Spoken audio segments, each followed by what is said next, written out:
സ്വർഗസ്ഥനായ പിതാവേ, അവിടുത്തെ രാജ്യം വരേണമേ.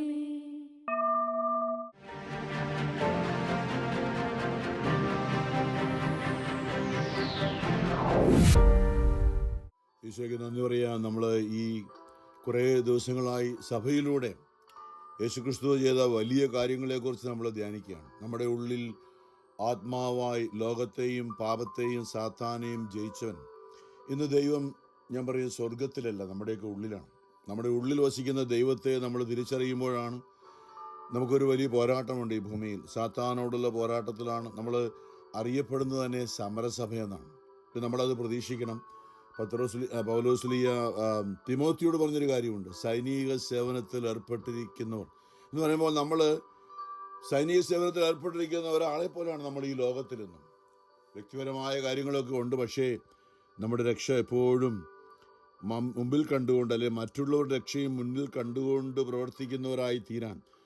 തീർച്ചയായും സാത്താൻ ലോകത്തിൽ പ്രവർത്തിക്കുന്ന ഒരു ലോകത്തിലാണ് നമ്മൾ. അവസാന കാലഘട്ടം എന്ന് വിളിക്കുന്ന ഒരു രീതിയിലാണ് വലിയൊരു പോരാട്ടം, ഉഗ്ര പോരാട്ടം നടക്കുകയാണ്. സാത്താനെ യേശു പരാജയപ്പെടുത്തുകയാണ് കാൽവരിയിൽ. പക്ഷേ അവന് ജ്ഞാനം ഇല്ലാത്തതുകൊണ്ട്, വിവരമില്ലാത്തത് കൊണ്ട് ഇപ്പോഴും വിചാരിക്കുന്നത് ദൈവത്തെയും ദൈവത്തിനുള്ളവരെയും കീഴ്പ്പെടുത്താമെന്നാണ് അവൻ്റെ ധാരണ. പക്ഷെ അവിടെയാണ് നമ്മൾ മനസ്സിലാക്കേണ്ടത്, സാത്താനെ യേശു കാൽവരിയിൽ ജയിച്ചു കഴിഞ്ഞതാണ്. നമുക്ക് അവൻ്റെ ആത്മാവിനെ, യേശുവിൻ്റെ ആത്മാവിനെ തന്നെ നമുക്ക് തന്നുകൊണ്ട് ഈ ഭൂമിയിൽ ഏദൻ തോട്ടത്തിൽ വെച്ച് നഷ്ടപ്പെട്ട ആ ചൈതന്യ ആത്മാവ്, പരിശുദ്ധാത്മാവ് നമുക്ക് നൽകിക്കൊണ്ട് ഈ ഭൂമിയിൽ യോഹന്നാൻ പറഞ്ഞു, നിന്റെ ഉള്ളിലുള്ളവൻ ഈ ലോകത്തിലുള്ളവനേക്കാൾ ശക്തനാണ്, ബലവാനാണ്. ലോകത്തിലേക്ക് നോക്കിയാൽ പല രീതിയിൽ നമ്മൾ കാണാൻ. അതാണ് ഞാൻ പറഞ്ഞു, നമ്മൾ ഇന്നലേക്ക് പറഞ്ഞ സഭയിലേക്ക് നോക്കുക. അതായത് ലോകത്തിൽ ഒരു രീതിയിൽ, ലോകത്തിൻ്റെ യേശു പറഞ്ഞ കാര്യമുണ്ട്, ഇതാ ലോകത്തിൻ്റെ അധിപതി വരുന്നു. പക്ഷെ അവന് എൻ്റെ മേൽ യാതൊരു അധികാരമില്ല. ലോകത്തിൻ്റെ അധിപതിയുണ്ട്. അനേകരെ കീഴ്പ്പെടുത്തിക്കൊണ്ട് ഈ ലോകത്തിൽ സാത്താൻ അവൻ്റെതായ കാര്യങ്ങൾ നടത്തുമ്പോൾ അതിനെ അതിജീവിച്ച യേശുക്രിസ്തുവിൻ്റെ സാന്നിധ്യമാണ് ഇന്ന് ഭൂമിയിലുള്ളത്. ദൈവരാജ്യമെന്ന് പറയുന്നു. നമ്മൾ ഈ കൂട്ടായ്മ പിതാവേ അവിടുത്തെ രാജ്യം വരണമേ എന്ന് പറയുമ്പോൾ അത് ദൈവം യേശുക്രിസ്തുവിലൂടെ സ്ഥാപിച്ച ഒരു സംവിധാനമാണ്. തിരുസഭയുടെ ഭാഗമായി നമ്മൾ ദൈവരാജ്യം, അതായത് പരിശുദ്ധാത്മാവ് നമ്മുടെ ഉള്ളിൽ ദൈവകാരുണ്യമായി, ദൈവവചനമായി, പരിശുദ്ധാത്മാവായി നമ്മുടെ ഉള്ളിൽ വസിക്കുന്ന ആ ദൈവ സാന്നിധ്യം നിരന്തരം ധ്യാനിച്ചുകൊണ്ട് നമ്മൾ മുമ്പോട്ട് പോകുമ്പോഴും എന്തെല്ലാം പ്രതിസന്ധികൾ ലോകത്തിലുള്ളപ്പോഴും അതിനെ അതിജീവിക്കാൻ നമ്മുടെ ഉള്ളിലുള്ള ആ ദൈവസാന്നിധ്യം നമ്മൾ വിശ്വസിക്കണം. ഇല്ലെങ്കിൽ നമ്മൾ പരാജയപ്പെട്ടു. കഴിഞ്ഞ് ഓർപ്പിച്ചതുപോലെ പത്രോസ് യേശു വെള്ളത്തിന് മുകളിലൂടെ നടന്നു വരുന്നത് കണ്ടു രാത്രിയിൽ. അത് കർത്താവ് ആദ്യം ഓർത്തത് ഭൂതമാണെന്നോർത്ത് ഭയപ്പെട്ടു, നിലവിളിച്ചു, കാറിക്കൂവി. അപ്പോൾ കർത്താവ് ഞാനാണ്, ഭയപ്പെടേണ്ട എന്ന് പറഞ്ഞപ്പോൾ അവർക്ക് സമാധാനം. അപ്പോൾ പത്രോസ് ഒരു കാര്യം, അങ്ങനെയാണ് നീ ആണെങ്കിൽ നീ കൽപ്പിക്കുക, ഞാനും കൂടെ നടക്കട്ടെ. നമ്മൾ ഈ ഭൂമിയിൽ എന്ന് പറയേണ്ട ഒരു കാര്യം, കർത്താവ് നീ എൻ്റെ ഉള്ളിൽ വസിക്കുന്നത് കൊണ്ട് കാറ്റും കോളും നിറഞ്ഞ സാത്താനാൽ പ്രക്ഷുബ്ധമായ ഈ കടൽ പോലെ, തിരമാലകൾ ഉയരുന്നത് പോലെ അത്രയും പ്രസിദ്ധമായ ഈ കടലിൻ്റെ ഈ ലോക ജീവിതത്തിൽ ഞാനും നിൻ്റെ കൂടെ നടക്കട്ടെ. നമ്മുടെ ചിന്താഗതി അതായിരിക്കണം. ആ ഒരു രീതിയിലാണ് നമുക്ക് നടക്കാൻ പറ്റുള്ളൂ. ഈ ഭൂമിയിൽ അനേകരെ ഇന്ന് ഇത് താഴ്ന്നുകൊണ്ടിരിക്കുകയാണ്. ദോഹയുടെ കാലത്തെ പോലെ ആയിരിക്കും. ഈശോ തന്നെ പറഞ്ഞിട്ടുണ്ട്, ഇത് മനുഷ്യന് സ്വാതന്ത്ര്യം ദൈവം നൽകിയിട്ടുള്ളത് കൊണ്ട് തിന്മ പ്രവർത്തിക്കുന്ന ഏവനും അവൻ്റെ അധീനതയിലേക്ക്, സാത്താൻ്റെ അധീനതയിലേക്ക് പോകും. ഇന്നലെ നമ്മൾ ചിന്തിച്ചാണ് രക്ഷാകരമായ യേശുക്രിസ്തുവിൻ്റെ സ്നേഹം.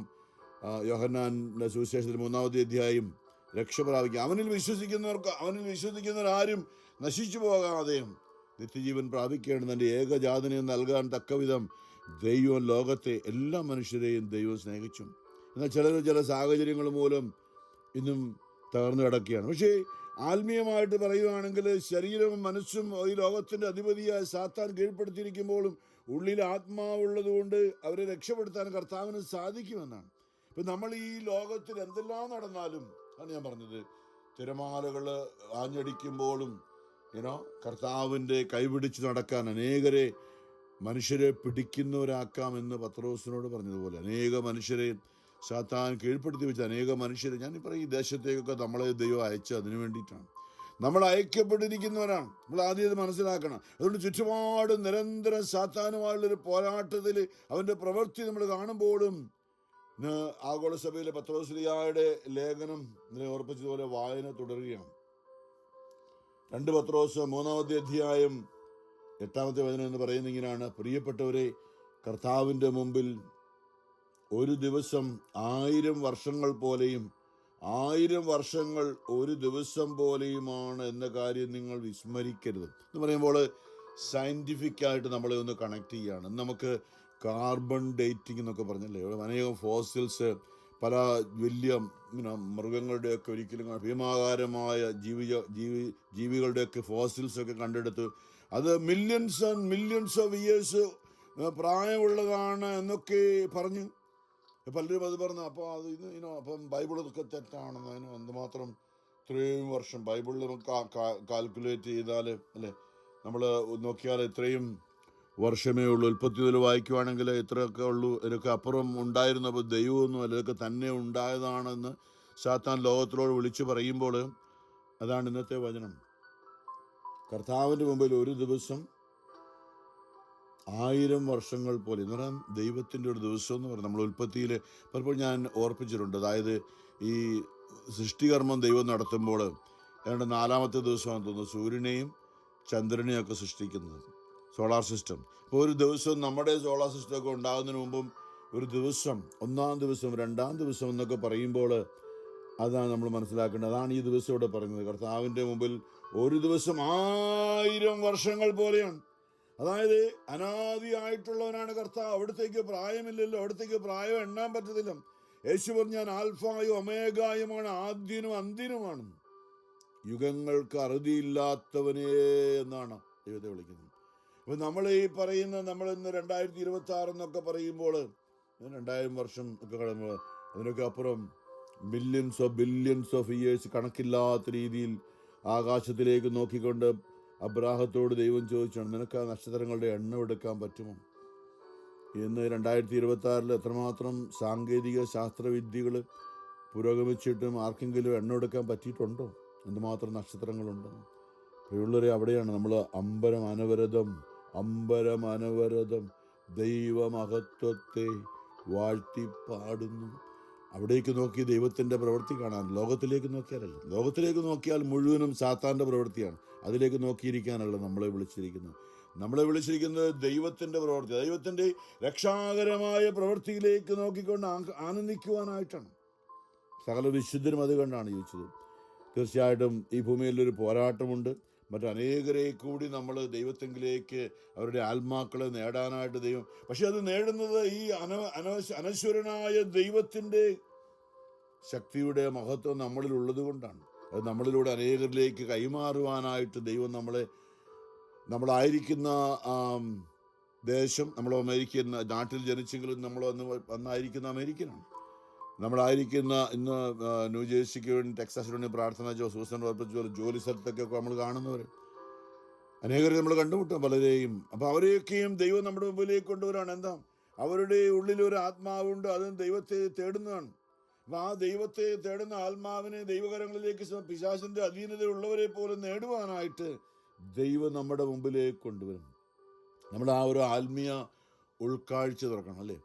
ബാഹ്യമായ കണ്ണുകൾ തുറന്ന് ഇരിക്കുമ്പോൾ നമുക്ക് പ്രശ്നമാണ്. ആകപ്പാടെ നമ്മുടെ പ്രവാചകൻ്റെ കാലത്തല്ലേ സിറിയ രാജാവ് പ്രവാചകനെ അറസ്റ്റ് ചെയ്താനായിട്ട് കൊല്ലാനായിട്ട് വന്ന് നമുക്ക് പട്ടാളം ഇങ്ങനെ നിൽക്കുകയാണ്, ചുറ്റുപാടും സൈന്യങ്ങളും നിൽക്കുകയാണ്.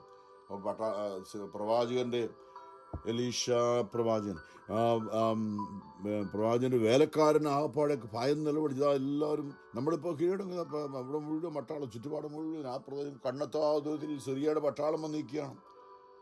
അപ്പോൾ പ്രവാചകൻ്റെ കണ്ണുകൾ കണ്ടത് അങ്ങ് ദൂരെ മലകളും മലമുളകൾക്ക് അപ്പുറം നിൽക്കുന്ന സ്വർഗത്തിൻ്റെ ദൂതന്മാർ അശ്വാരൂഢന്മാരായ ആഗ്നേയരഥങ്ങളിൽ ഇറങ്ങി വന്നിരിക്കുന്ന വലിയൊരു കാഴ്ച കണ്ടു. ആമേൻ, ഹല്ലേലൂയ. പറയുമ്പോൾ നമുക്ക് ആ ഒരു കാഴ്ച കാണാനായിട്ട് പറയണം, കർത്താവേ, ബാഹ്യമായ കാര്യങ്ങൾ കണ്ടുകൊണ്ട് നമ്മൾ ഈ ലോകത്തിൻ്റെ രീതിയിൽ തകർന്നു വീഴാനുള്ളൊരു, നേരെ മറിച്ച് ദൈവത്തിൻ്റെ പ്രവൃത്തി കണ്ടുകൊണ്ട് വിജയം വരിച്ച കാൽവരിയിൽ വിജയം വരിച്ച യേശുക്രിസ്തുവിൻ്റെ ആത്മീയമായ ഔന്നത്യം എന്തെല്ലാം ഉണ്ടെങ്കിൽ അതിനെല്ലാം കീഴടക്കിയതാണ്. ഈ ഭൂമിയിൽ എന്തെങ്കിലും അതിനെല്ലാം ജയിച്ചവനാണ് യേശു. അപ്പോൾ പ്രവാചകൻ പറഞ്ഞു, കർത്താവേ, ഇവരിപ്പോൾ കാണുന്നത് ഈ സിറിയയുടെ പട്ടാളക്കാരെയാണല്ലോ, അവരും കുറേ ഉണ്ട്. അപ്പോൾ അതുകൊണ്ട് എന്താ പറഞ്ഞത് നമുക്കറിയാം, ഇവൻ്റെ ബാഹ്യമായ കണ്ണൊന്ന് അടയ്ക്കണമേ, ഇത് നമുക്ക് വേണ്ടിയാണ്. ഇവൻ്റെ ബാഹ്യമായ കണ്ണൊന്ന് അടച്ചിട്ട് ഇവൻ്റെ ആന്തരിക കണ്ണൊന്ന് തുറക്കണമേ എന്നും. ആ കണ്ണ് ദൈവം പ്രവർത്തിച്ചു. നോക്കിയപ്പോൾ അങ്ങനെ മലം അപ്പുറം ഇപ്പോൾ ഈ സിറിയയുടെ പട്ടാളക്കാരെ കാണാനില്ലാത്ത രീതിയിൽ സ്വർഗത്തിൻ്റെ ആഗ്നേയരഥങ്ങൾ ഇറങ്ങി വന്ന ദൂതന്മാരുടെ വലിയൊരു സമൂഹം ഇങ്ങനെ നിൽക്കുന്നത് കണ്ടപ്പോൾ അവൻ്റെ ഉള്ളിലെ ഭയം പോയി. ഇത് തന്നെയാണ് പത്രോസിനോട് ഈശോ പറഞ്ഞു, നീ വെള്ളത്തിലേക്ക്, ആ തിരമാലയിലേക്ക് നോക്കിയപ്പോഴല്ലേ നീ താന്നു പോയത്, യേശുവിൻ്റെ മുഖത്തേക്ക് നോക്കി ഈ ലോകത്തിൽ യാത്ര ചെയ്യുവാനായിട്ട്. അതുകൊണ്ട് ഞാൻ പറഞ്ഞത്, സഭയിലേക്ക് നമ്മൾ കഴിഞ്ഞ കുറേ ദിവസങ്ങളായിട്ടല്ലേ നമ്മൾ കർത്താവിൻ്റെ സ്വർഗാരോഹണ തിരുനാൾ, ഇതെല്ലാം വിജയത്തിൻ്റെ പ്രകൃതികളാണ്. സ്വർഗാരോഹണ തിരുനാൾ, അത് കഴിഞ്ഞ് പന്തക്കുസ്ത തിരുനാൾ, ഇതെല്ലാം യേശു വിജയം വരിച്ചതിൻ്റെ, അതായത് കർത്താവ് നമുക്ക് വേണ്ടി, മനുഷ്യവർഗം മുഴുവനും വേണ്ടി സാത്താനെ പരാജയപ്പെടുത്തി ചെയ്ത കാര്യങ്ങളാണ്. നമ്മൾ അതിലേക്ക് നോക്കണം. അല്ലെ അങ്ങോട്ട് നോക്കുമ്പോൾ അവിടെ യുദ്ധം നടക്കുന്നു, ഇവിടെ യുദ്ധം നടക്കുന്നു, അവിടെ പ്രശ്നം, ഇവിടെ പ്രശ്നം, ജോലി പ്രശ്നം, വീട്ടിൽ പ്രശ്നം, കുടുംബത്തിൽ പ്രശ്നം, ആകെപ്പാടെ പ്രശ്നമാണ്. അതിലേക്ക് നോക്കിയിരുന്നാൽ നമ്മളും താഴും. നമ്മളത് അറിയേണ്ട ഒരു മേഖലയാണ് പറയുന്നത്. അപ്പം തലമുറയായി അവിടുന്ന് ഞങ്ങളുടെ ദൈവമാണ്, അല്ലേ? അതായത് യുഗങ്ങൾക്ക് അറുതിയില്ലാത്തവൻ അനശ്വരനായ ദൈവം, അതൊന്ന് കാണാൻ പറ്റും നമുക്ക്. അതാണ് വിശ്വാസം. അവിടെ ഏറ്റു പറഞ്ഞില്ല, സർവശക്തനായ പിതാവും ആകാശത്തിൻ്റെയും ഭൂമിയുടെയും സൃഷ്ടാവുമായ, കാണപ്പെടുന്നവയും കാണപ്പെടാത്തവയുമായ സകലത്തിൻ്റെയും സൃഷ്ടാവിൽ ഞങ്ങൾ വിശ്വസിക്കുന്നു. എവിടെയാ നമ്മൾ പറയുന്നുള്ളൂ, വിശ്വാസമൊന്നുമില്ല. അങ്ങനെ നമ്മൾ ഈ ഭൂമിയിൽ ജീവിക്കുമ്പോൾ യേശു ക്രിസ്തുവിൽ വിശ്വസിക്കുന്നു. എന്താ? അവൻ കാൽവരിയിൽ സാത്താനെ പരാജയപ്പെടുത്തിയതാണ്. വിശ്വസിക്കുന്നു. ആർക്കറിയാം? പരിശുദ്ധാത്മാവിൽ വിശ്വസിക്കുന്നു. നമ്മുടെ ഉള്ളിൽ നിന്ന് ആത്മാവായ ദൈവം, സർവശക്തനായ ദൈവം നമ്മുടെ ആത്മാവിൽ വസിക്കുന്നു. നമ്മൾ വിശ്വസിക്കണം. നിന്റെ വിശ്വാസക്കുറവ്, അല്പവിശ്വാസി, നീ എന്തിനു സംശയിച്ചു? താഴാൻ തുടങ്ങിയ പത്രോസിനോട് വിശ്വസിച്ചു, അല്പവിശ്വാസി, നീ എന്തിനു സംശയിച്ചു? സാത്താൻ ലോകത്തിൽ എപ്പോഴും നമ്മുടെ ഉള്ളിൽ സംശയങ്ങളും അസ്വസ്ഥതകളും ഇട്ടുകൊണ്ട് നമ്മളെ താഴ്ത്താൻ ശ്രമിച്ചുകൊണ്ടിരിക്കും. പ്രത്യേകിച്ച് നമ്മുടെ എന്തെല്ലാം കാര്യങ്ങളും, അല്ലേ, ചില കാര്യങ്ങൾ നമ്മൾ, അല്ലേ, പത്രോസ് നോക്കിയപ്പോൾ ഞാനും നടക്കുന്നു, കുഴപ്പമില്ല, എനിക്കും നടക്കാൻ പറ്റും കർത്താവിനോടൊപ്പം, അല്ലേ. നമ്മൾ കുറേ നാൾ മുമ്പ് അങ്ങനെ ചിന്തിച്ചല്ലേ, പെട്ടെന്നാണ് തിരമാല വന്ന് ആഞ്ഞടിച്ചത്. അപ്പം നമ്മുടെ കാലിളകാൻ തുടങ്ങി, താഴാൻ തുടങ്ങി. അപ്പം നമ്മൾ കാൽക്ക് നിലവിളി. കർത്താവ് ഒറ്റ ചോദ്യമാണ്, അല്പവിശ്വാസി, നീ എന്തിനു സംശയിച്ചു?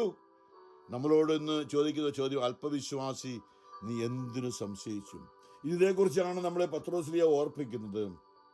ഇപ്പൊ കർത്താവിന്റെ മുമ്പിൽ പത്രോസ്ലിയ പറയണം, 2 പത്രോസില് 3-ാമത്തെ അധ്യായം 8 പറയാണ്, കർത്താവിന്റെ മുമ്പിൽ ഒരു ദിവസം, അതായത് ഞാൻ പറഞ്ഞതാണ്, ഈ സൃഷ്ടപ്രപഞ്ചം മുഴുവനും ദൈവത്തിന്റെ സൃഷ്ടിയാണ്.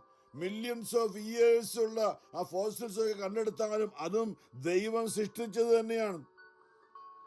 നോഹയുടെ ജലപ്രളയത്തിന് മുമ്പുണ്ടായിരുന്ന ചില കാര്യങ്ങളൊക്കെയാണ് ഇന്ന്, അല്ലേ, ചിലതെല്ലാം ഒന്നും പെട്ടകത്തിൽ കയറിയില്ല. ദൈവത്തിന് ആവശ്യമുള്ളതിനെയൊക്കെ പെട്ടകത്തിൽ കയറ്റി, ബാക്കിയൊന്നും പെട്ടകത്തിൽ കയറിയില്ല. ആ പെട്ടകത്തിൽ കൊള്ളാൻ പറ്റുന്നതിനാണ് ദൈവം മുന്നോട്ട് കണ്ടത്.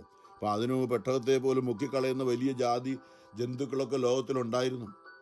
ഭീമാകാരമായ, അല്ലെ, എന്തുമാത്രം നീളമുള്ള ജീവനങ്ങൾ, ഉയരവും ഉള്ളതൊക്കെ നമ്മൾ കാണുന്നില്ലേ, അങ്ങനെയുള്ളതൊക്കെ ഉണ്ടായിരുന്നു. പക്ഷെ അതൊന്നും പെട്ടകത്തിൽ കയറിയില്ല. അപ്പം അതിനു മുമ്പ് ഉണ്ടായിരുന്നതാണ് 1000, ദൈവത്തിൻ്റെ മുമ്പിൽ 1000 വർഷങ്ങൾ, അല്ലെങ്കിൽ കർത്താവിൻ്റെ മുമ്പിൽ ഒരു ദിവസം, കർത്താവിൻ്റെ ഒരു ദിവസം, അതായത് ഉൽപ്പത്തിയിൽ 1-ാം ദിവസം എന്ന് പറയുമ്പോൾ അത് ആയിരക്കണക്കിന് വർഷങ്ങളാണ്. എല്ലാം കൂടെ കൂട്ടി നോക്കിയാൽ നമുക്ക് പറയാം മില്യൺസ് ഓഫ് ഇയേഴ്സ്. ഇപ്പം മില്യൺസ് ഓഫ് ഇയേഴ്സിന് മുമ്പുള്ള കാര്യങ്ങളാണ് നമ്മൾ 1-ാം ദിവസം, 2-ാം ദിവസം, 3-ാം ദിവസം എന്ന് പറഞ്ഞത്. 4-ാം ദിവസം തൊട്ടാണ് സൂര്യനെയും ചന്ദ്രനെയും ദൈവം സൃഷ്ടിച്ചതും. അന്നു മുതലാണ് നമുക്ക് ഈ പ്രകാശവും, അല്ലെങ്കിൽ പകലിനെ നിയന്ത്രിക്കാൻ രാത്രി എന്നൊക്കെ പറയുന്ന ആ രീതിയിൽ ദൈവം പകലിനെ സൂര്യനെ നയിക്കുന്ന, രാത്രിയെ ചന്ദ്രൻ പ്രകാശം എന്നൊക്കെ പറയുന്ന ആ ഒരു മേഖല ഉണ്ടായി 4-ാം ദിവസം എന്ന് പറയുന്ന സൃഷ്ടികർമ്മ ഉൽപ്പത്തിയിൽ.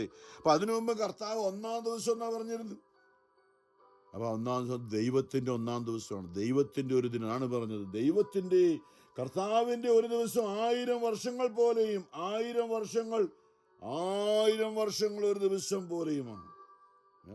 1000 വർഷങ്ങളാണ് കർത്താവിൻ്റെ ഒരു ദിവസം എന്ന് പറയുന്നത്. അപ്പോൾ ഒരു ദിവസം 1-ാമത്തെ സൃഷ്ടികർമ്മം നടന്നിട്ട് ആയിരക്കണക്കിന് വർഷങ്ങൾ കഴിഞ്ഞിട്ടാണ് 2-ാമത്തെ സൃഷ്ടികർമ്മം നടന്നത്.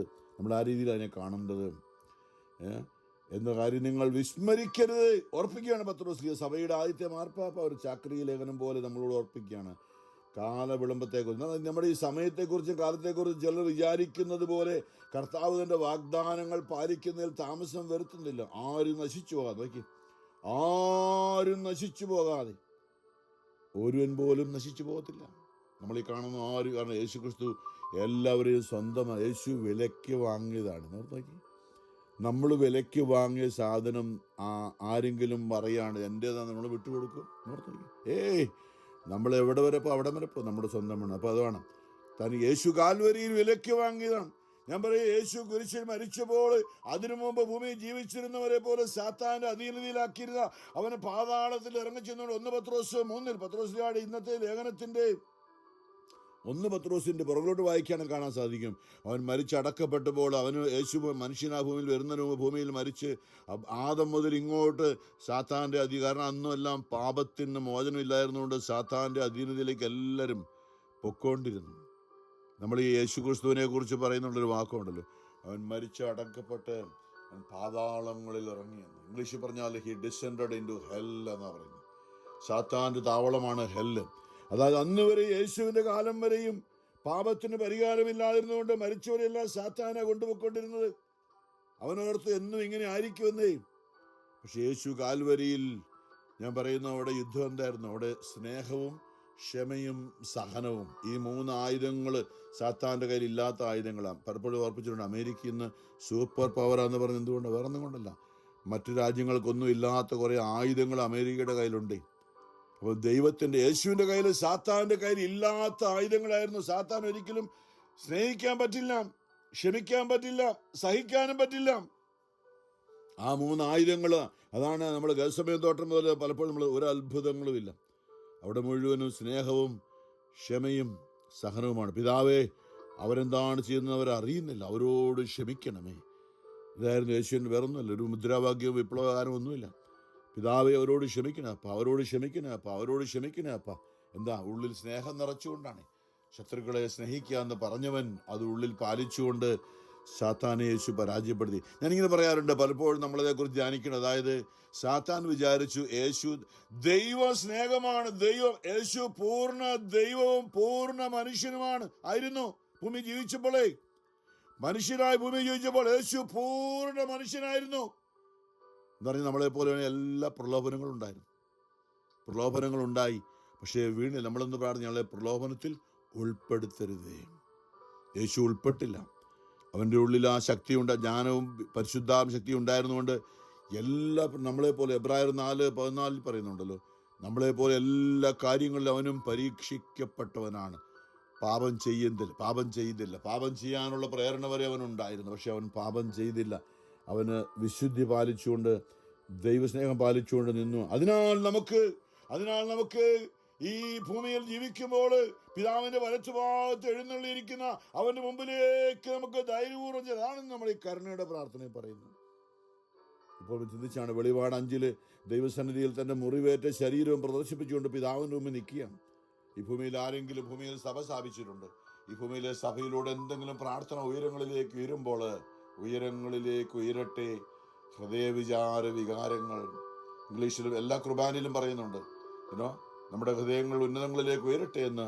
അതുപോലെ മലങ്കര കുർബാനയിൽ പലപ്പോഴും ഓർപ്പിച്ചാണത്, ഉന്നതങ്ങളിൽ നമ്മുടെ കർത്താവായ യേശുക്രിസ്തു വസിക്കുന്ന ഇടങ്ങളിലേക്ക് നമ്മുടെ ചിന്തകളെ ഉയർത്തി. എന്താ?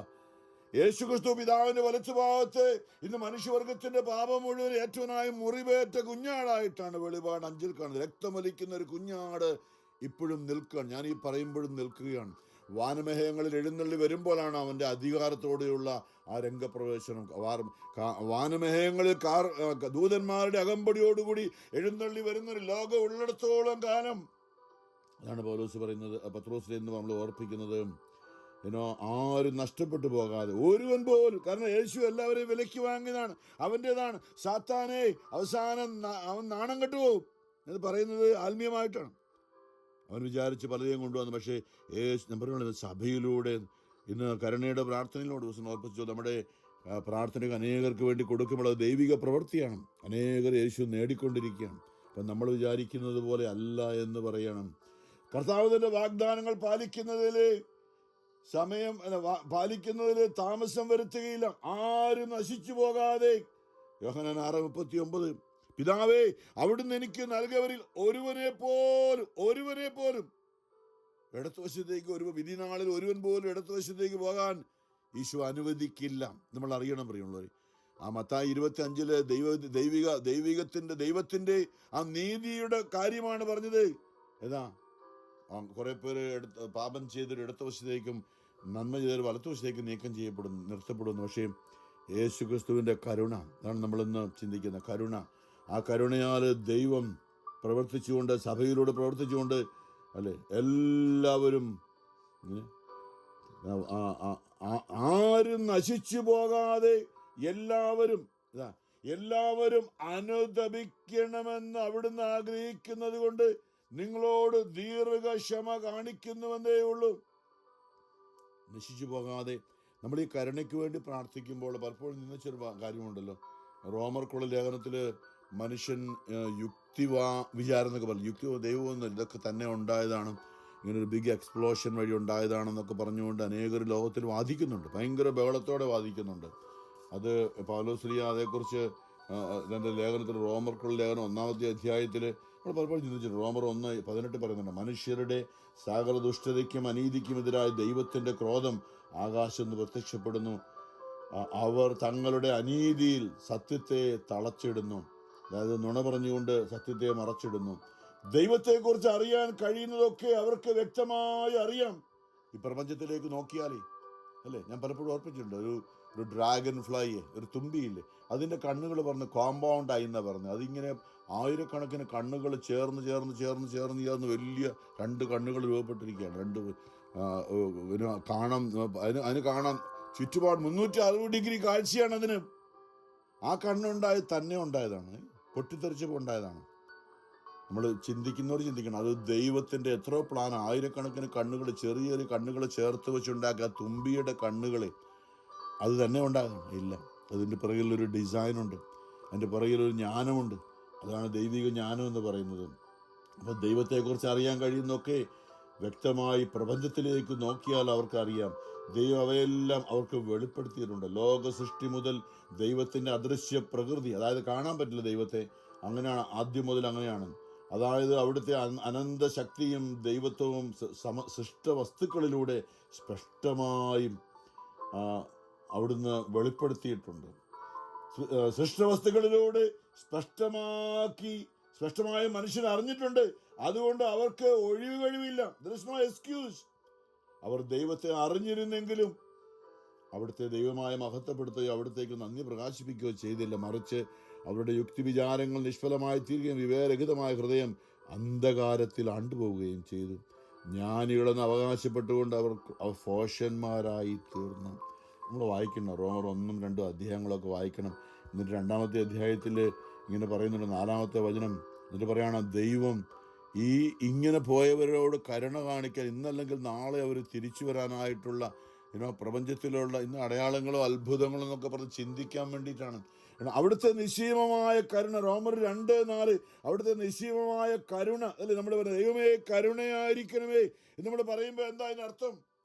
നമ്മൾ ഒരു കാര്യത്തിന് വേണ്ടി കരുണയായിരിക്കണമേ എന്ന് പറയുമ്പോൾ നമ്മൾ നന്നായിട്ട് അറിയേണ്ട ഒരു കാര്യം എന്താ പറയുന്നത്? ദൈവം നമ്മൾ കരുണയായിരിക്കണമെന്ന് പ്രാർത്ഥിക്കുമ്പോൾ ദൈവം എന്താ കാണിക്കുന്നത്? മാനസാന്തരത്തിനുള്ള വഴി തുറന്നു. അവിടെയാണ് ഈശോ മർക്കോസ് 1:15 വിളിച്ച മാനസാന്തരപ്പെടുവിൻ ദൈവരാജ്യം. അപ്പൊ കരുണ കൊണ്ട് ദൈവരാജ്യത്തിലേക്ക് പ്രവേശിക്കാൻ ഒരാൾക്ക് സാധ്യതയുണ്ട്. ദൈവത്തെ അറിയാതെ പോയ ഒരാള് ഇന്നല്ലെങ്കിൽ നാളെ തിരിച്ചു വരുമെന്നോർത്ത് ദൈവം അല്പം കൂടി സമയം നീട്ടിക്കൊടുക്കുന്നതിനാണ് കരുണ എന്ന് പറയുന്നത്. ഹോസിയ പറയുന്നുണ്ട്, കരുണയുടെ കയറ് പിടിച്ചാണ് ഞാൻ അവരെ നയിച്ചതെന്ന് അവർ അറിഞ്ഞില്ല എന്ന് പറയുമ്പോൾ നമ്മൾ ഈ നാട്ടിൽ കണ്ടില്ലേ, മനസ്സിലാക്കാൻ വേണ്ടി പറയണം. കന്നുകാലിയെ പറമ്പിൽ തീറ്റാൻ കെട്ടുന്നിട്ടില്ലേ, ആദ്യം നമ്മൾ നീളം കുറച്ച് കെട്ടും. കാരണം അല്ലെങ്കിൽ ചവിട്ടിയെല്ലാം മെതിച്ച് കളയാതിരിക്കാൻ വേണ്ടി ആദ്യം നീളം കുറച്ച് കെട്ടി അവിടെയുള്ളതെല്ലാം തിന്ന് കഴിയുമ്പോൾ പിന്നെ അല്പം കൂടി നീട്ടിക്കെട്ടിക്കൊടുക്കും. അടുത്തതും കൂടെ തിന്ന് കഴിയുമ്പോൾ പിന്നെ അല്പം കൂടി നീട്ടിക്കൊടുക്കും.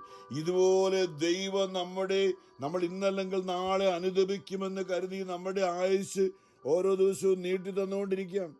ഓരോ മനുഷ്യൻ്റെയും നമ്മൾ അറിയണം. അപ്പൊ ഈ കരുണയെന്ന് പറഞ്ഞാൽ എന്താ? ദൈവമേ ഒരു ദിവസം കൂടി നീട്ടി തരണേ എന്നാ പറയുന്നത്.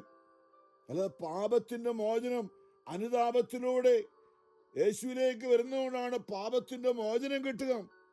അപ്പൊ നമ്മൾ ഈ പറയുന്നത് എന്താ? കരുണ കാണിക്കണമെന്ന് പറയുമ്പോൾ പാപത്തിന് മോചനം കിട്ടാനായിട്ട് അവർക്ക് അനുതാപം കൊടുക്കണമെന്ന് നമ്മൾ അതുകൊണ്ട് അതിനുവേണ്ടി കാത്തിരിക്കണം. നമ്മൾ ആർക്കെങ്കിലും വേണ്ടിയൊക്കെ പ്രാർത്ഥിക്കുന്നുണ്ടെങ്കിൽ അവർക്ക് ഇന്നല്ലെങ്കിൽ നാളെ അനുതാപം ഉണ്ടാകും. നമുക്ക് തോന്നിയ അനുതാപം ഉണ്ടാകും, പക്ഷെ ഉണ്ടായില്ലെങ്കിൽ നാളെ കഴിഞ്ഞും ഇനിയും സമയമുണ്ട്. കർത്താവ് കരുണ കാണിച്ചുകൊണ്ടിരിക്കുകയാണ്. അതാണ് റോമർ 2:4 അവിടുത്തെ നിശ്ചീമമായ കരുണയും സഹിഷ്ണുതയും ക്ഷമയും നീ നിസ്സാരമാക്കുകയാണ് ചെയ്യുന്നത്. നിന്നെ അനുതാപത്തിലേക്ക് നയിക്കുകയാണ് ദൈവത്തിൻ്റെ കരുണയുടെ ലക്ഷ്യമെന്ന് നീ അറിയുന്നില്ലേ? നമ്മൾ കാണുന്ന ഓരോ വ്യക്തികളും അനുതാപത്തിലേക്ക്, യേശുക്രിസ്തുവിനെ കർത്താവ് രക്ഷകനും നാഥനുമായി ഏറ്റുപറയുന്ന ഒരവസ്ഥയിലേക്ക് അവർ വരാൻ വേണ്ടിയിട്ടാണ് നമ്മളോട് കരുണ കാണിച്ചത്. പണ്ട് നമ്മൾ അറിഞ്ഞില്ല. ഞാൻ പറയാം, എൻ്റെ ദൈവമേ, ദൈവത്തെ അറിയാതെ പോയ നാളുകളിൽ മരിച്ചു പോയിരുന്നെങ്കിൽ നരകത്തിലേക്ക് പോയി. ഇന്ന് ലോകത്തിൽ അതുപോലെ ഉണ്ട്. ഞാൻ പറയും, എൻ്റെ ദൈവമേ, ഞാൻ കുമ്പസാരമില്ലാതെ, കുർബാനയില്ലാതെ, വചനമില്ലാതെ ലോകത്തിൻ്റെതായ രീതിയിൽ മാത്രം ജീവിച്ച ആ കാലഘട്ടങ്ങളിൽ അന്ന് ഞാൻ എത്രയോ അപകടങ്ങൾ, പലപ്പോഴും പറഞ്ഞു, എത്രയോ അപകടങ്ങൾ ഉണ്ടായിട്ടുണ്ട് അന്ന്. അതിലൂടെയൊക്കെയും മരിക്കാതെ ദൈവത്തിൻ്റെ വലിയ കരുണയാണ്. എന്താ? അന്ന് മരിച്ചിരുന്നെങ്കിൽ തീർച്ചയായിട്ടും നരകത്തിൽ പോയനി, ഒരു സംശയമില്ല. അപ്പം അങ്ങനെ അന്ന് മരിക്കാതെ ദൈവം സമയം നീട്ടിത്തന്ന് ഇന്ന് ആ കരുണയിൽ നിന്നുകൊണ്ട് ആ കരുണയെക്കുറിച്ച് പറയാൻ, പാടാൻ തന്ന കാരുണ്യം എൻ്റെ ദൈവമേ, അതോർത്ത് നന്ദി പറയുന്നു. ചിലപ്പോൾ അതോർത്ത് കരയും ഞാൻ ഇരുന്നുകൊണ്ട്. ഇതിനുള്ള യോഗ്യതയൊന്നുമില്ല. ചിലപ്പോൾ കണ്ണങ്ങ് നിറയും ചുമ്മാതെ. എന്താണെന്ന് അറിയത്തില്ല, ചുമ്മാതെ. കാരണം എന്താ? അന്ന് പോയിരുന്നെങ്കിൽ നരകത്തിൽ പോകേണ്ടതായിരുന്നു. നമ്മുടെ കുടുംബത്തിലൊക്കെ ഇന്ന് അനേകർ കാണും. അവരെക്കുറിച്ച് നമ്മൾ കാത്തിരിക്കണം. കാരണം ദൈവത്തിൻ്റെ നിശ്ചയമായ കരുണയും ക്ഷമയും അത് നമ്മൾ നിസ്സാരമാക്കരുതെന്ന് പറയുന്നത്. അതുകൊണ്ട് ഇന്ന് നമ്മൾ ഈ ലോകത്തിലാണ് ജീവിക്കുക. ശരിയാ, നമ്മൾ ശരീരത്തിൽ ജീവിക്കുന്നവരാണ്. എന്തെല്ലാം പ്രശ്നങ്ങളാണല്ലോ ലോകത്തിൽ. അപ്പോൾ ഇന്ന് സുവിശേഷം എന്താ പറഞ്ഞത്? മർക്കോസ് 12 അവനെ വാക്കി കൊടുക്കാൻ വേണ്ടി യഹൂദര് വന്നിട്ട് അവരവനോട് പറഞ്ഞു, ഗുരു, നീ സത്യവാനാണെന്നും ആരുടെയും മുഖം നോക്കാതെ നിർഭയം ദൈവത്തിൻ്റെ വഴി സത്യമായി പഠിപ്പിക്കുന്നവനാണെന്നും ഞങ്ങൾ അറിയുന്നു. നുണ പറഞ്ഞ കേട്ടോ. അവർ യേശുവിനെ കൊടുക്കാൻ വേണ്ടി വന്ന സാത്താനാണ്. അവരോട് വരുവാണ്. എന്താ ചോദിച്ചത്? സീസറിന് നികുതി കൊടുക്കുന്നത് നിയമം. കാരണം എന്താ? കൊടുക്കണ്ടെന്ന് പറഞ്ഞാൽ പറയാം, ഇവന് കോട്ടലിഷിക്കേഷൻ എന്ന് പറഞ്ഞ പോലെ സീസറിന് നികുതി കൊടുക്കുന്ന പറഞ്ഞാൽ ഇവന് മരണത്തിന് വിധിക്കാം സീസറിനെ. അപ്പോൾ അവർക്ക് ആ കാര്യം പറഞ്ഞുകൊണ്ട് അവനെ യേശുവിനെതിരായിട്ട് പോകാം. അതിനുവേണ്ടിയാണ് സീസറിന് നികുതി കൊടുക്കുന്നത് നിയമാനുസൃതമാണോ? അതാണ് യഹൂദരുടെ നിയമമാണ്. നിയമാനുസൃതമാണോ അല്ലയോ? അവരുടെ കാപട്യം മനസ്സിലാക്കി സാത്താൻ്റെ കാപട്യം മനസ്സിലാക്കി ഈ ലോകത്തിൽ നമ്മൾ ജീവിക്കണം. ചുമ്മാ നമ്മൾ എടുത്തിയാടരുത്. നമ്മൾ വളരെ ശ്രദ്ധയോടുകൂടി, അല്ലേ, പാമ്പിനെ പോലെ വിവേകവും പ്രാവിനെ പോലെ നിഷ്കളങ്കം എന്നൊക്കെ ഈശോ പറഞ്ഞൊരു കാര്യമുണ്ട്. ഏനോ അവരുടെ കാപട്യം മനസ്സിലാക്കി അവൻ പറഞ്ഞു, നിങ്ങൾ എന്തിന് എന്നെ പരീക്ഷിക്കുന്നു? ഒരു ധനാറ ഞാൻ പറയും, അല്ലേ, നമ്മളിന്ന് പറയുകയാണെങ്കിൽ ഒരു ക്വാർട്ടർ, നമ്മളാണ് അമേരിക്കയിലല്ല ഇന്ത്യയിൽ ഏതെങ്കിലും ഒരു കോയിനും കൊണ്ടുവരാൻ പറയും. എന്നിട്ട് ആ കോയിനിൽ ഗവർണറുടെ അല്ലെങ്കിൽ പ്രസിഡന്റിൻ്റെ അല്ലെ ഏതെങ്കിലും വ്യക്തികളുടെ ഭരിക്കുന്നവരുടെ ചിഹ്നം അതിൽ കൊത്തിയിട്ടുണ്ട്. കാരണം അവരാണല്ലോ അത് അടിച്ചിറക്കിയത്, ആ കാശ്. അപ്പോൾ അവരുടെ എന്തിനെന്നെ പരീക്ഷിക്കുന്നു? ഒരു ധനാറ എൻ്റെ അടുത്ത് കൊണ്ടുവരാം, ഞാൻ കാണട്ടെ. അവർ അത് കൊണ്ടുവന്നപ്പോൾ അവൻ ചോദിച്ചു, ഈ രൂപവും അത് കൊത്തിയിരിക്കുന്ന രൂപവും ലിഖിതവും ആരുടേതാണ്? സീസറിൻ്റേത് എന്ന് അവർ പറഞ്ഞു. യേശു അവരോട് പറഞ്ഞു, ഇതാണ് നമ്മളോടൊന്ന് പറയുന്നത്, സീസറിനുള്ളത് സീസറിനും ദൈവത്തിനുള്ളത് ദൈവത്തിനും കൊടുക്കുക. ഒരു കാര്യമുണ്ട്, ദൈവത്തിനുള്ളത് കൊടുക്കാനായിട്ടും കൂടി നമുക്ക് ബാധ്യതയുണ്ട്. ലോകത്തിൽ നമ്മൾ നിയമം പാലിക്കാനും നികുതി കൊടുക്കാനും ഒക്കെ ഉണ്ട്. അതുപോലെ തന്നെ നമ്മുടെ ആത്മാവ് ദൈവത്തിൻ്റേതായതുകൊണ്ട് നമ്മുടെ ആത്മാവിൻ്റെ രക്ഷയെ കരുതി നമ്മൾ ദൈവത്തിനുള്ളതും കൊടുക്കാൻ, അതാണ് ദൈവവചനങ്ങളും കൽപ്പനയും തിരുസഭയുടെ നിയമങ്ങളും ഒക്കെ അതാണ്. അത് പാലിക്കണം അങ്ങേയറ്റം. നമ്മൾ നികുതി കൊടുക്കുന്നത് പോലെ നമുക്കറിയാം, അല്ല അങ്ങേയറ്റം ഏതെല്ലാം രീതിയിൽ നികുതി കുറച്ച് കൊടുക്കാൻ പറ്റുമോ അത് കൊടുക്കാം. പക്ഷെ നികുതി നമ്മൾ കൊടുത്തേ പറ്റൂ. അങ്ങനെയാണെങ്കിൽ നമ്മുടെ ആത്മാവ് നമുക്കുള്ളത് കൊണ്ട് നമ്മൾ ദൈവത്തിൻ്റെ മുമ്പിലും ദൈവത്തിനുള്ളത് കൊടുത്തേ പറ്റൂ. നീതി കൊടുക്കാതെ നമുക്കറിയാമെങ്കിൽ എന്തുകൊണ്ട് ദൈവവചനം പാലിക്കുക? അത് വലിയൊരു അപകടമാണ് പറയുന്നത്. ദൈവത്തിനുള്ളത് ദൈവത്തിനും കൊടുക്കുക എന്ന്. ഇന്ന് നമ്മൾ പറഞ്ഞ അനശ്വരതയുടെ ദൈവമാണ് സങ്കീർത്തനം 90 എന്ന് നമ്മൾ സൂസൻ ഓർപ്പിച്ചാണ്. സങ്കീർത്തനം 90 കർത്താവേ, അങ്ങ് തലമുറ തലമുറയായി ഞങ്ങളുടെ ആശ്രയമായിരുന്നു. ഈ ദിവസങ്ങളെ ചിന്തിക്കുന്നില്ലേ? പുറപ്പാട് 20:5, എന്നെ വെറുക്കുന്ന 3ഉം 4ഉം തലമുറയിലൂടെ ദൈവത്തെ അറിയാതെ പോയവരുടെ ആ പാപശാപ ബന്ധനങ്ങൾ ഓരോ തലമുറയിലേക്ക് കൈമാറി 3ഉം 4ഉം തലമുറ വരെയും നമ്മളിലേക്ക് വരുന്നത് നമ്മൾ അനുദപിച്ച് അത് കഴിഞ്ഞുപോയ തലമുറയുടെ രക്ഷയ്ക്ക് വേണ്ടി കൂടിയാണ്. അതാണ് കർത്താവ് ഒരുവൻ പോലും നഷ്ടപ്പെട്ടു. ദൈവം അതിനുള്ള സംവിധാനം സഭയിൽ ക്രമീകരിച്ചിട്ടുണ്ട്. ഒരുവൻ പോലും നഷ്ടപ്പെട്ടു പോകാതെ. നമ്മുടെ പുറകോട്ട് പോയൊരു 4 തലമുറ മുമ്പ് മരിച്ചുപോയ ആത്മാക്കള് നഷ്ടപ്പെട്ടു പോകാതിരിക്കാനായി അവരിലൂടെ അവരുടെ ബന്ധനങ്ങളും പീഡകളും നമ്മളിലേക്ക് കൊണ്ടുവന്നിട്ട് നമ്മളൊന്ന് അനുദപിക്കാൻ നമ്മൾ യേശുവിലേക്ക് ജീവിതം അടിയറ വയ്ക്കുമ്പോൾ, കർത്താവ് യേശു ക്രിസ്തുവിൽ നീ വിശ്വസിക്കുക, നീയും നിന്റെ കുടുംബവും രക്ഷ പ്രാപിക്കും. അല്ലേ? ഇത് വലിയൊരു മേഖലയാണ്. അപ്പോൾ ദൈവവചനം, എന്തെല്ലാം വചനങ്ങളാണ്! അതെല്ലാം ദൈവത്തിൻ്റെ രക്ഷാകര പദ്ധതിയുടെ ഭാഗമാണ്. നമ്മളത് അറിയണം. അപ്പോൾ ദൈവം അതിനുവേണ്ടി ക്രമീകരണങ്ങൾ ചെയ്തിട്ടുണ്ട്. നമുക്കൊരു 4 തലമുറ വരെ പ്രശ്നമുണ്ടെങ്കിൽ, ഞാൻ പറഞ്ഞില്ലേ പലപ്പോഴും എൻ്റെ കാര്യം, 4ാം തലമുറയിൽ പിടിക്കപ്പെട്ടവരാണല്ലോ. ദൈവത്തെ അറിയാതെ പോയി, വചനമില്ലാതെ, ബൈബിളും ഇല്ലാതെ, കുമ്പസാരമില്ലാതെ നടന്ന എന്നെ 4ാം തലമുറയിൽ പിടിച്ചതുപോലെയാണ്. പുറയിൽ നിന്ന് വന്നത് മുഴുവൻ എൻ്റെ മേൽ വന്നപ്പോൾ, ഞങ്ങളുടെ കുടുംബത്തിലേക്ക് വന്നപ്പോൾ തകർന്ന് തരിപ്പണമാകണം. പക്ഷേ അവിടെ നിന്ന് യേശുവേ എന്ന് വിളിച്ചപ്പോൾ അവൻ ഇറങ്ങി വന്ന് നമ്മുടെ ആത്മാവിലേക്ക് വന്നപ്പോൾ, അവൻ നമ്മുടേത് മാത്രമല്ല, നമ്മളിലൂടെ അവൻ തലമുറയുടെ പുറകോട്ട് യാത്ര ചെയ്തു. 4 തലമുറ വരെ പുറകോട്ട്, 4 വരെയല്ല, അങ്ങ് പോയി. അവിടെ പുറപ്പാട് എന്നാൽ എന്നെ സ്നേഹിക്കുന്നവരുടെ 1000 തലമുറ വരെ ഞാൻ വീണ്ടെടുക്കും. ആമേൻ. നമ്മളിത് അറിയണം പ്രിയമുള്ളവരെ. ഞാനിതാ പറഞ്ഞത്, സഭയിലേക്ക് നോക്കണമെന്ന് പറഞ്ഞതിൻ്റെ കാരണം, സഭയിൽ നടക്കുന്ന വലിയ വലിയ കാര്യങ്ങളുണ്ട്. ലോകത്തിൻ്റെ തിരമാലയല്ല. അപ്പോൾ കഴിഞ്ഞ ആഴ്ച നമ്മൾ പരിശുദ്ധ ത്രിത്വത്തിൻ്റെ തിരുനാളായിരുന്നു. ഇനിയും അടുത്ത ആഴ്ചയിലും വലിയൊരു കാര്യമാണ്. ഈ കൂട്ടായ്മയെ സംബന്ധിച്ച്, ഈ കൂട്ടായ്മ ഉണ്ടായ ഒരു ദിവസം അതാണ്. അതായത് കുറേ വർഷങ്ങൾക്ക് മുമ്പ് ഈ ഒരു ദിവസമാണ്. അതായത് കോർപ്പസ് ക്രിസ്റ്റി, കർത്താവിൻ്റെ തിരുശരീരവും തിരുരക്തത്തിൻ്റെ തിരുനാൾ. ഈ ഭൂമിയിൽ അവനെ തിരുവോസ്തിയായി, അവൻ്റെ ആത്മീയ സാന്നിധ്യം കുദാശയായി ജീവിക്കുന്ന സാന്നിധ്യ തിരുനാളാണ് അടുത്ത ഞായറാഴ്ച. പിന്നെ അങ്ങോട്ട് അടുത്ത ഞായറാഴ്ച കഴിഞ്ഞ് ഈ ജൂൺ മാസത്തിൽ ഈശോയുടെ തിരുഹൃദയത്തിൻ്റെ മാസമാണ്. ഓർത്ത് നോക്കി എന്തെല്ലാം കാര്യങ്ങളാണുള്ളത്. ഞാൻ പറഞ്ഞു, നമ്മൾ ആദ്യമായ ധ്യാനങ്ങൾ ആരംഭിച്ചത് ഈ ജൂൺ മാസം. ഈ മാസത്തിൽ നമ്മൾ ഓർക്കുന്ന ജൂൺ 12, 13, 12-ാം തീയതി ഈശോയുടെ തിരുഹൃദയത്തിൻ്റെ തിരുനാളാണ്. 13-ാം തീയതി പരിശുദ്ധ അമ്മയുടെ അമരോത്ഭവ വിമല ഹൃദയത്തിൻ്റെ തിരുനാളാണ്. ഞാനെന്താ പറഞ്ഞു, നമ്മുടെ സഭയിലേക്ക് നോക്കിയാൽ എന്തെല്ലാം വലിയ ദൈവകൃപയുടെ കാര്യങ്ങളാണ് ദൈവം നമ്മുടെ മുമ്പിലേക്ക് വെക്കുന്നത്. യേശു ഇന്ന് നമ്മളിലേക്ക് നോക്കുന്നത് സഭയിലൂടെയാണ്. നമ്മളത് അറിയണം.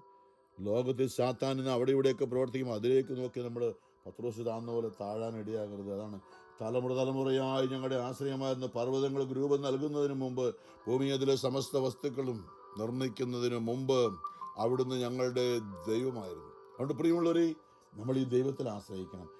ഇവിടെ പറയുന്നുണ്ട് സംഗീതം 94, 90-ാം അധ്യായം 4-ാം വചനം, 1000 വർഷം അങ്ങയുടെ ദൃഷ്ടിയിൽ, പത്രോസിലെ പറഞ്ഞ അതേ വചനമാണ്, 1000 വർഷം അങ്ങയുടെ ദൃഷ്ടിയിൽ കഴിഞ്ഞുപോയി ഇന്നലെ പോലെയും രാത്രിയിലെ ഒരു യാമം പോലെയും മാത്രമാണ്.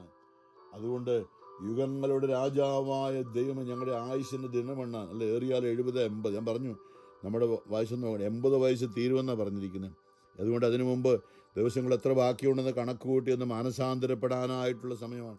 പരിശുദ്ധ പരമാ ദീപകാരുണ്യനാഥനായ ഈശോയ്ക്ക് എന്നേരവും ആരാധനയും സ്തുതിയും പുകഴ്ചയും ഉണ്ടായിരിക്കട്ടെ.